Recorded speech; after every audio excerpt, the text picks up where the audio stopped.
Reading with your kids. Hola, ni hao, konnichiwa, assalamu alaikum, shalom, mahaba, mone malewanji, namaste, jumbo, bienvenidos. Hi, my name is Jedley, and this is the Reading with Your Kids podcast. We are coming to you from the so beautiful neighborhood of Reedville in the southwest corner of Boston, Massachusetts. We are so honored and so wicked happy that you're joining us in our mission to help all families grow closer through reading. Please be sure to tell all of your family and friends about the show, and please be sure to subscribe to the show on the iHeartRadio app, on Spotify, Apple Podcasts, Good Pods, wherever you find your podcasts. Our guest today is Etaine Raphael. She is here to celebrate Rice to the rescue. Before we invite Etaine into the studio, we want to let you know that we have a brand new Reading with Your Kids certified great read. It's called I Will Love You Forever and Always, and it's written by Sarah M. Thomas Mariano. I Will Love You Forever and Always is a heartwarming and beautifully written children's book that explores the enduring nature of love between a parent and child, even in the face of challenges and differences. The author takes readers on a delightful journey through the ups and downs of life, emphasizing the unwavering love between a parent and child. The narrative is filled with vivid imagery that captures the essence of both the joyous and challenging moments that life inevitably brings. From shimmering down water slides and indulging in strawberry shortcake on spectacular days to enduring tough times filled with disagreements and messes, the story skillfully portrays the highs and lows of parent-child relationships. I Will Love You Forever and Always is not just a children's book. It's a celebration of the universal theme of unconditional love. Sarah M. Thomas Mariano has crafted a timeless and emotionally resonant story that will undoubtedly become a cherished addition to family libraries, offering comfort and reassurances to both parents and children alike. Get your copy today. It's a beautiful book. We are proud to add it to our Certified Great Read Wall of Fame. I Will Love You Forever and Always, our latest Reading with Your Kids Certified Great Read by Sarah Mariano. Join us right now from the beautiful city of Springfield in Virginia. Our guest is returning to the show to celebrate a really important series. The name of the series is the Rumbly Tummy Adventures. The first book is Rice to the Rescue. Please welcome to the show, Etaine Raphael. Hey, Etaine, how are you? Hi, Jed. I'm good. How are you? I am wonderful. I'm so excited to see you and to have you back on the podcast. I'm so excited to be back. I loved being here last time, so thanks for having me. I'm excited. I love this idea that from the press releases and from your notes, we're talking to kids about nutrition, but in a different way. We're introducing nutritional ideas through fairies and dragons and adventures. Am I right about that? You are correct. Yes. So this was undertaken, this project was undertaken with Edmundite Missions, who are based in Selma, Alabama, and they are very deep into the nutrition programs in the Deep South especially. But I believe they're also nationwide. But they thought, how about we come up with a fun story that kind of revolves around better nutrition, but can we make it in like a story in a fun way about nutrition? And then perhaps along with that, to really drive home the more educational points, we can have an activity book. So we can just keep it kind of fun and silly for the picture book. And so that was the notion we started with, is just how do we make a story revolving around, certain meals, and how do we even come up with, what sort of themes for those meals, should they be based on? And So it was very much, it's been almost a year, I believe, that we've been just sort of brainstorming since the time we started brainstorming about it. And we just launched it a week ago, but we'll officially launch it in Selma next week. That is wonderful. Before we dive deeper into the story, and I want to learn about the mission and how you got involved with it, because I think that's kind of cute. But I wanted to address this idea of teaching kids in fun ways. I had the experience way back, decades ago. Back in 1989, I created a disabilities awareness video. And there was this one school system in particular that I really wanted to get the video into, because it was one of those systems, everybody respected it. And if they said yes to this video, then everybody in the state would sign on. And I sent it over to them, and they previewed it, and they came back with, we love the message. It was very clear, and it was obvious that the kids would get the message, and the characters are great, and but we're not going to use it. I said, why? And they said, it's too much fun. And it was I goes, so the kids aren't going to learn because it's fun? No. The kids who see it would be fun, but it's just too much fun for us to bring into our classrooms. And my head my head just exploded. So. But no, it is an attitude, and we struggled with it initially as drier and much more educational and, packed full of the nutritional information. And Susan, the co-author of this as well, read it and said, oh, that's not really fun though. And I go, I love writing about dragons and fairies and all that. That would be amazing. But can we do that for this project? Because I've never done anything like this. And she said, I think we better, because we want the kids to read it, and we want it to become a series. If it's successful, we would love to follow up with it and do more themes and different foods and keep, kind of growing with the kids that we're introducing this to. And so we just really kind of went off the deep end with fun and silly, with the idea then that we can add the activity book and make that more of the educational component. Yeah. The thing is, my son, when he was in school, he was always, I was going to say accused of having a lot of extra energy, but he had a lot of extra energy, and he wasn't a kid that would sit down and necessarily read an educational book, but right. He could tell you the shoe size of every Pokemon in existence, and I think there were like thousands of them. Even today, as an adult, when he takes us to Disney World, he lives in Orlando, he takes us around, and he's like, well, the Sultan of Brunei had an ice cream cone on that seat over there. So, kids, wow. they can pick up on all these facts and figures if they're presented in a way that keeps their attention.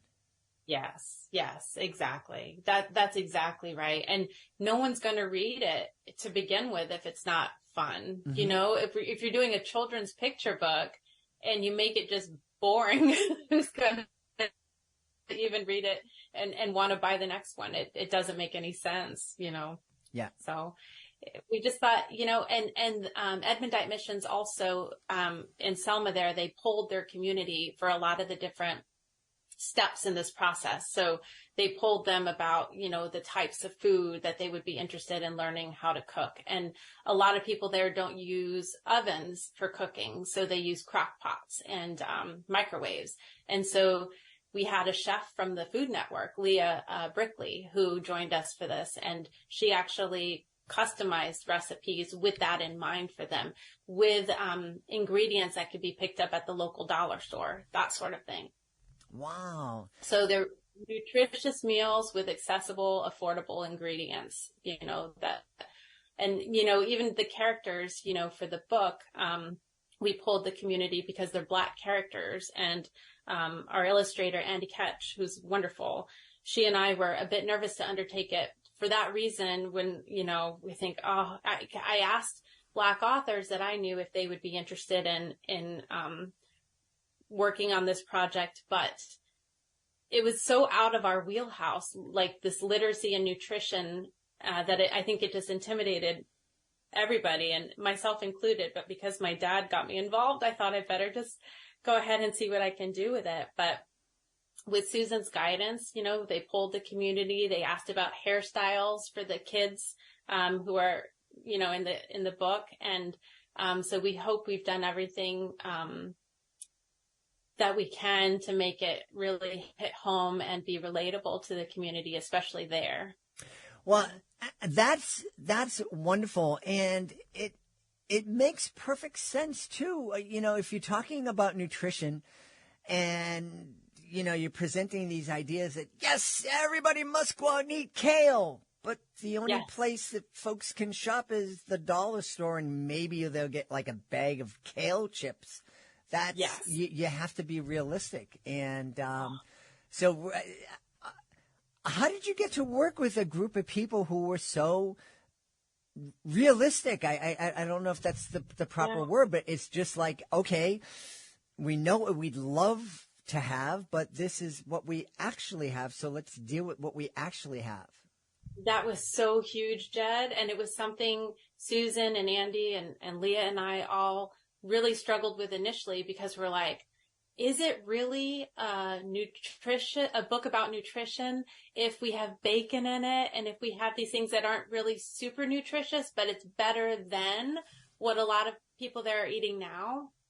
And so we thought of it as, yes, it's under the nutrition sort of umbrella, but it's more about like baby steps. Like there's no kale, you know what I mean? We're not going all the way in with that yet, but we're trying to just do better than what's happening now, and just trying to teach about like why, veggies, like, half a plate full of your dinner technically should be veggies, and why is that important? And, but a lot of people don't even know, where to get fresh vegetables, for example, and like have the money to get fresh vegetables. So a lot of it is canned. And so you're just kind of working around a lot of those types of issues and trying to be delicate in everything you're portraying, and meaningful and impactful at the same time.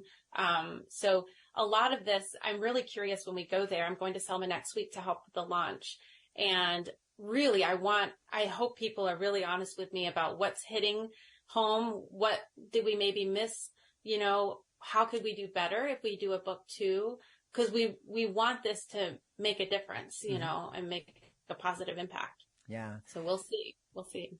It's interesting. I've mentioned here that I recently returned from a tour of El Salvador with a group called Clowns Without Borders.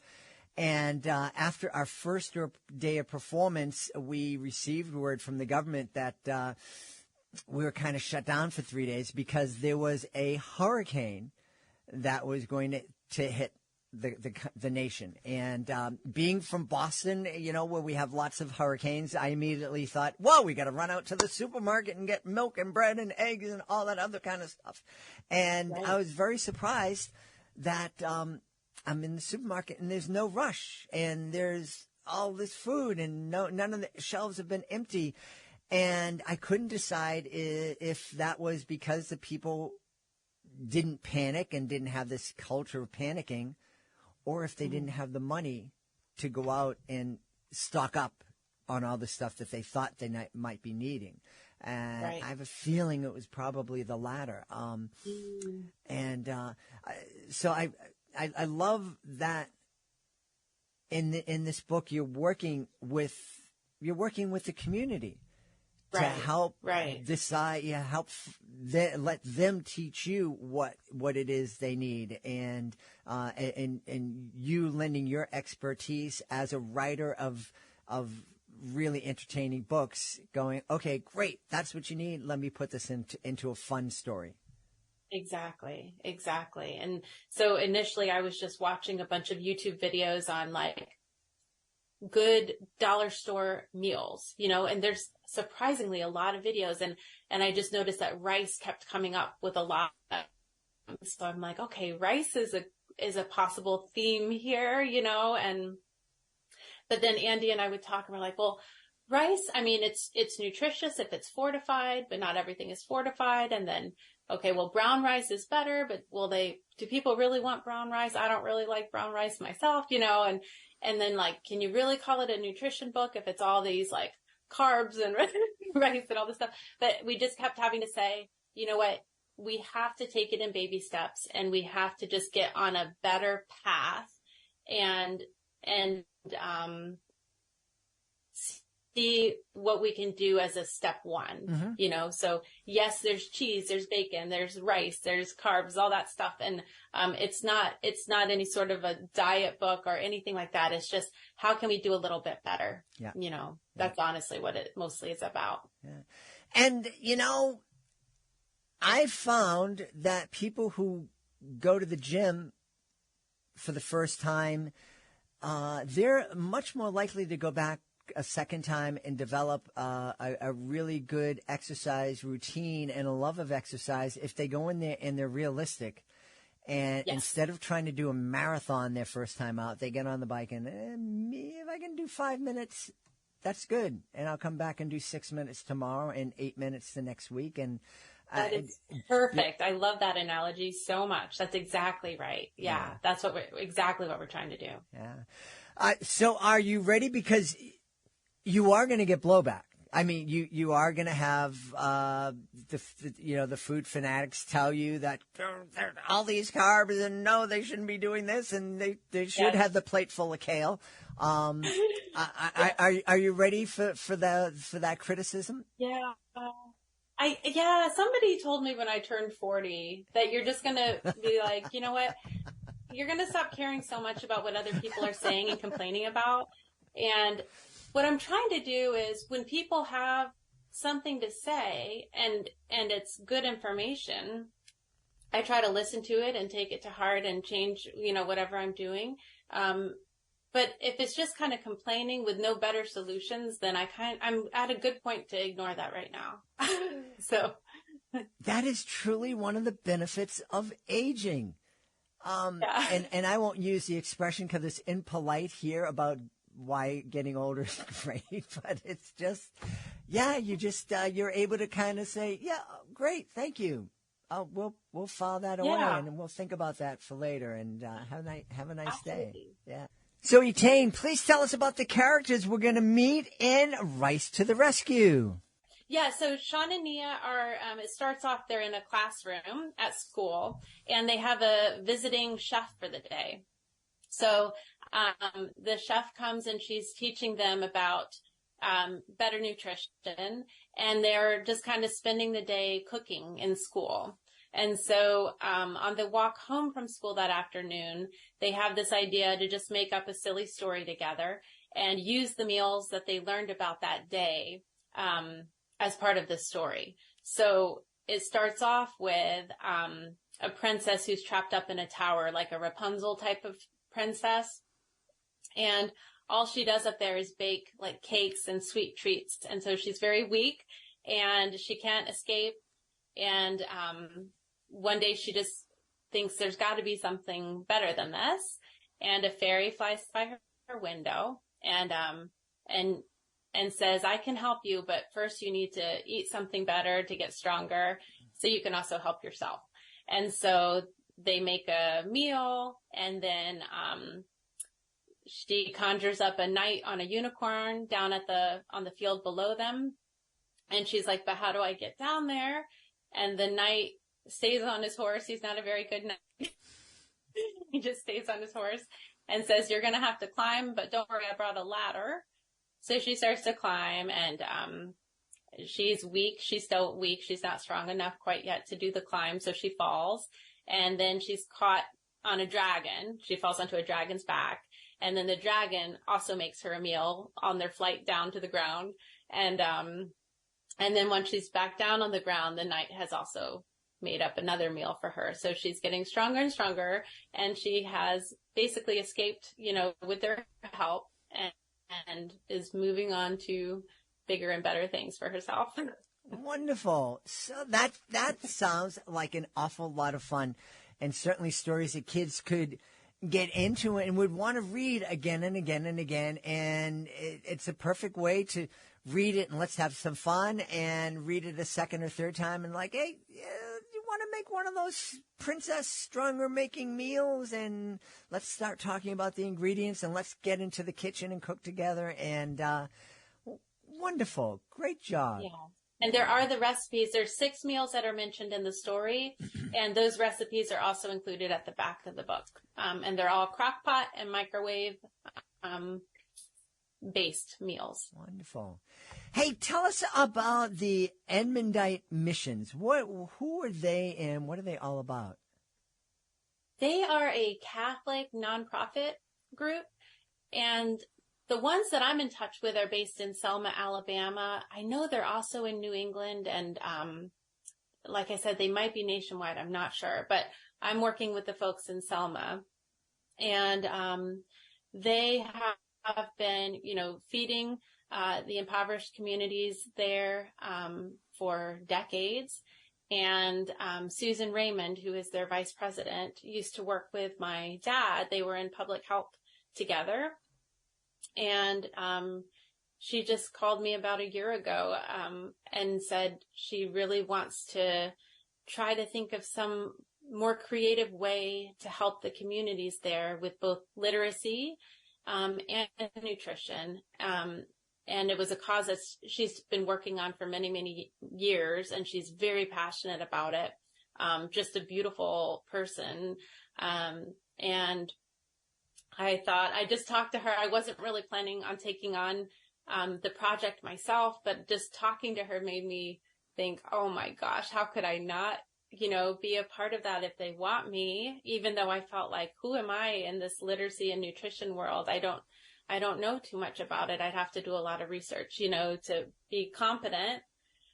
But she and I just work so well together. And then Andy is a beautiful illustrator and author in her own right as well. So she came on board for editing, illustrating, formatting, and then Leah, our chef. And so we just thought this is such a fun, hardworking group, and everyone just has the same goal to just help some of these impoverished communities, especially right now, starting out in Selma, try to make literacy more fun, with the activity book, trying to make more engaging activities for little ones to want to do. Try to have a book that families can read together. Try to talk about cooking meals together and quality family time when, people work so hard and there's not a whole lot of time in the evenings to really bond as a family. But maybe if you can cook a quick meal and just catch up with the day, that really counts. Research shows that counts. And so we just thought, instead of, handing out food and working in soup kitchens, all of that is fantastic work, but can we do anything else that maybe hasn't been done yet? And see if we can tackle up the problems in a different way. Yeah. That's kind of what we're hoping. As you were talking about that, we're recording this a couple of days before Thanksgiving, and people are going to be hearing this between Thanksgiving and Christmas and Hanukkah. And, the time of year where all the politicians go down and they get their picture taken handing out turkey. And that's sweet. Yeah. And it reminds us that people are hungry. But people are hungry every day of the year. And maybe if you're in the mood to give and you want to do something more than just clean out your lazy Susan and take all the vegetables that you didn't want to eat and give it to the local food pantry, maybe you can pick up a copy of Rumbly Tummy Adventures and donate that to your local food pantry. And what a gift that could be. What a wonderful gift that could be. Yeah. Thank you, Jed, because all net proceeds for the book go back to Edmundite Missions for the work they do. Yeah.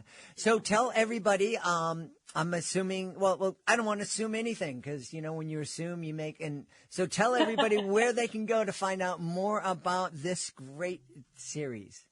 Thank you. Okay. Yes. So the paperback, the picture book, Rise to the Rescue, and the corresponding activity book, which is Fun Ways to Present Literacy, Nutrition, and Self-Esteem, are both available on Amazon, only as paperbacks now.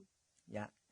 And I had a conversation not too long ago that there are a lot of people who look at a children's book and a hardcover, and it's like, oh, we must protect. This is like a relic, and we must protect it, and it must be pristine and kept, and we only open it up with gloves on, and that's great. But a priest once told me that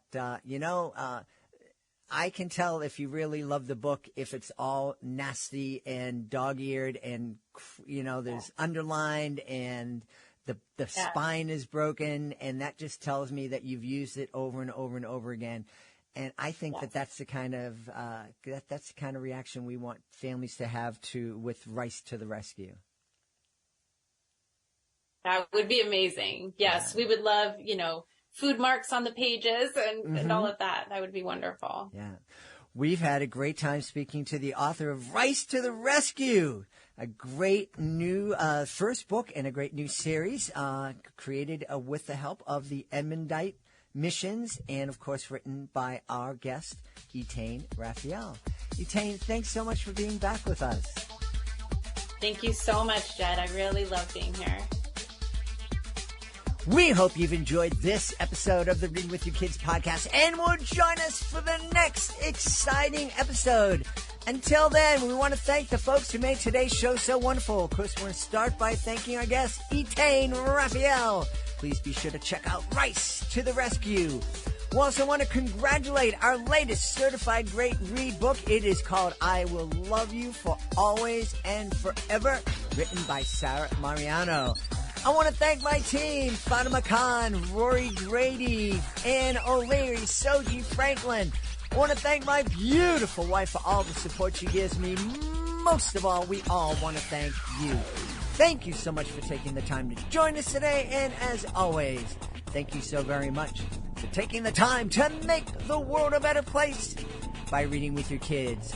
I'll be looking for you in the next edition of the Reading with Your Kids podcast.